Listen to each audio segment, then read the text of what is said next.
അസ്സലാമലൈക്കും വറഹമത്തുള്ള. എന്തൊക്കെയാ മക്കളെ വിശേഷം? റാഹത്തല്ലേ? അൽഹംദുലില്ലാ. നമ്മൾക്ക് കഴിഞ്ഞ ദിവസം നമ്മൾ അടിപൊളിയായിട്ട് നമ്മുടെ സെഷൻ കംപ്ലീറ്റ് ചെയ്തു അല്ലേ? അതിൽ നമ്മളൊരു പാട്ട് പഠിച്ചു. അതുപോലെ ഒരു പുതിയ ലെറ്റർ അല്ലേ, നമ്മൾ മാജിക്കിലൂടെ ഒരു ലെറ്ററിനെയൊക്കെ കണ്ടില്ലേ? അപ്പൊ നമുക്ക് അതൊക്കെ ഒന്നുകൂടെ ഒന്ന് റിവൈസ് ചെയ്ത് നോക്കിയാലോ? R you ready? Okay, let start. Mama നിങ്ങൾക്ക് ആദ്യം ആ പാട്ടൊന്ന് പാടിത്തരാം. ദെൻ നമുക്ക് എന്ത് ചെയ്യണം? പാട്ട് പഠിച്ച ശേഷം നമുക്ക് ലെക്ചറിനെ ഒന്നുകൂടെ റിവൈസ് ചെയ്യണം കേട്ടോ. അപ്പൊ നമുക്ക് ആ പാട്ടൊന്ന് പാടി നോക്കാം അല്ലേ? അല്ലാ അല്ലാ അല്ലാഹു നമ്മുടെ റബ്ബാണല്ലാഹു, എല്ലാം കാണും അല്ലാഹു, എല്ലാം കേൾക്കും അല്ലാഹു, എല്ലാം അറിയും അല്ലാഹു, അഹദാം സമദാം അല്ലാഹു. ഓക്കെ, വൺസ് അഗൈൻ മാമിന്റെ കൂടെ ഒന്ന് പാടണം കേട്ടോ. Okay, are you ready? Sing together. Allah Allah Allahu നമ്മുടെ റബ്ബാണല്ലാഹു, എല്ലാം കാണും അല്ലാഹു, എല്ലാം കേൾക്കും അല്ലാഹു, എല്ലാം അറിയും അല്ലാഹു, അഹദാം സമദാം അല്ലാഹു. അപ്പൊ മക്കളെ, ഓൾറെഡി നിങ്ങൾ ഇത് നല്ല അടിപൊളിയായിട്ട് പഠിച്ചിട്ടുണ്ടെന്ന് എനിക്കറിയാം. എന്നാലും ഒന്നുകൂടെ ഉഷാറാക്കി പഠിച്ച് നമ്മുടെ ഗ്രൂപ്പിൽ ഷെയർ ചെയ്യണം കേട്ടോ. ഓൾറെഡി ചിലർക്ക് ഷെയർ ചെയ്തിട്ടുണ്ട്, ബാക്കിയുള്ളവരും ഷെയർ ചെയ്യണേ. ഓക്കെ, ഇനി നമ്മൾ കഴിഞ്ഞ ദിവസം നമ്മൾ ആ മാജിക്കിലൂടെ കണ്ട ലെറ്റർ ഏതായിരുന്നു എന്നൊന്നുകൂടെ ഒന്ന് നോക്കിയാലോ? ഏതായിരുന്നു ആ ലെറ്റർ? ഒന്ന് പറഞ്ഞു തന്നേ. ആർക്കാ അറിയാം? Who knows the letter? ആ, വെരി ഗുഡ്, മാഷാല്ലാ. അലിഫ് അല്ലേ? നമുക്ക് അലിഫിനെ കണ്ടാലോ? അതെ, അലിഫ് കണ്ടോ? അലിഫ് എന്നുള്ള അക്ഷരമാണ് അല്ലേ? അലിഫ് എന്നുള്ള അക്ഷരമാണ് നമ്മൾ പഠിച്ചിട്ടുണ്ടായിരുന്നത്. അറബി ലെറ്റേഴ്സിലെ ഫസ്റ്റ് ലെറ്റർ ആണ് അല്ലെ? അറബിക് ആൽഫബറ്റിലെ ഫസ്റ്റ് ലെറ്റർ ആണ് അലിഫ്. അലിഫ് എങ്ങനെ എഴുതാ നോക്കിയാൽ? അതേ നോക്കിയേ, മാം എഴുതിയതുപോലെ മുകളിൽ നിന്നും താഴേക്കാണ് നമ്മൾ അലിഫിനെ എഴുതാറുള്ളത്. എങ്ങനെ എഴുതാ? മുകളിൽ നിന്നും താഴേക്കാണ് നമ്മള് അലിഫിനെ എഴുതുക അല്ലെ? മുകളിൽ നിന്ന് താഴേക്കായിട്ടാണ് അലിഫ് എഴുതുക കേട്ടോ. അപ്പോ എന്ത് ചെയ്യണം? അലിഫ് നിങ്ങള് എഴുതിയിട്ട് നമ്മുടെ ഗ്രൂപ്പിൽ ഷെയർ ചെയ്യണം കേട്ടോ. മുകളിൽ നിന്ന് ഇങ്ങനെ താഴേക്ക് അലിഫിനെ നമുക്ക് എഴുതണം. ഓക്കെ അല്ലേ? എല്ലാവരും എഴുതിയിട്ട് ഗ്രൂപ്പിൽ ഷെയർ ചെയ്യണേ, അലിഫ് എഴുതിയിട്ട്. ഇനി നമ്മൾ അലിഫിന്റെ കുറച്ച് ഫ്രണ്ട്സിനെ പഠിച്ചിട്ടുണ്ടായിരുന്നില്ലേ? 3 ഫ്രണ്ട്സിനെ പഠിച്ചിട്ടില്ലായിരുന്നു അലിഫിന്റെ? ആ ഫ്രണ്ട്സിനെ കൂടെ നമ്മൾ കണ്ടാലോ? അലിഫിന്റെ 3 ഫ്രണ്ട്സ് ആരൊക്കെയായിരുന്നു? ആരൊക്കെയായിരുന്നു അലിഫിന്റെ 3 ഫ്രണ്ട്സ്? ആർക്കറിയാം? ഒന്ന് പറഞ്ഞേ മാം കേൾക്കട്ടെ. ആർക്കറിയാം നോക്കട്ടെ. ആ, വെരി ഗുഡ്. ആരൊക്കെയാണ്? ആ, ഈ, ഉ.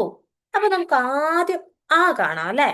ആ എന്ന് പറയുമ്പോ അലിഫിന്റെ മുകളില് ഫതഹ് ഇട്ടതാണ് അല്ലെ? അലിഫിന് മുകളിൽ ഫതഹ് ഇട്ട് കഴിഞ്ഞാൽ എന്താ വായിക്കാ? ആ. എന്താ വായിക്കാ? ആ. ആ, അതേ, ആ വന്നത് കണ്ടോ? ആ ആ എന്നുള്ള ലെറ്റർ ആണ് ഇത് അല്ലേ? അലിഫിന് മുകളിൽ ഫതഹ് ഇട്ടുകൊണ്ട് നമ്മൾ എഴുതും. അതിനെ എങ്ങനെ എഴുതാ നോക്കിയാലോ? ഇങ്ങനെ എഴുതാ നമ്മള്. അലിഫിന് മുകളിൽ ഫതഹ് ഇട്ടുകൊണ്ട് എഴുതാന് ദേ അലിഫ് എഴുതി. ഇനി അതിൽ നമുക്ക് ഫതഹ് കൂടെ എഴുതണം. കണ്ടോ? ഉം അലിഫിനെ എഴുതി അതിന് മുകളിൽ നമ്മള് ഫതഹ് ഇട്ടു. അപ്പൊ വാട്ട് വി റീഡ്? ആ. എന്താ റീഡ് ചെയ്യാ? ആ. Yes, very good. ആ എന്നാണ് റീഡ് ചെയ്യുക അല്ലേ? ആ, ആ എന്നാണ് നമ്മൾ റീഡ് ചെയ്യുക. അലിഫ് എഴുതും, അതിന് മുകളില് ഫതഹ്. ഓക്കെ, ഇനി നമുക്ക് അലിഫിന്റെ രണ്ടാമത്തെ കൂട്ടുകാരനെ കണ്ടാലോ? കൂട്ടുകാരന്റെ പേരെന്തായിരുന്നു?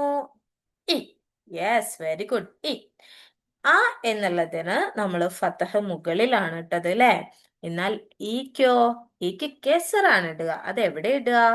താഴെ അല്ലെ? മുകളിലിട്ട ഫതഹ് പോലെ ഒരു ലൈന് താഴെ ഇടും. അതിന്റെ പേരാണ് കെസർ.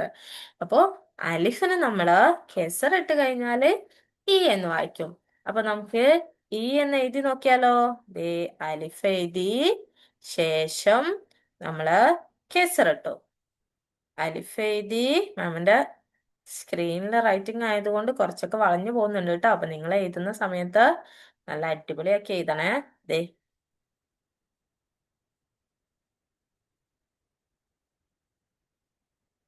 അലിഫ് എഴുതി, കെസറിട്ടു. വീണ്ടും ആണ് അലിഫ് എഴുതി, കെസറിട്ടു. അപ്പൊ എന്താ റീഡ് ചെയ്യാ നമ്മള്?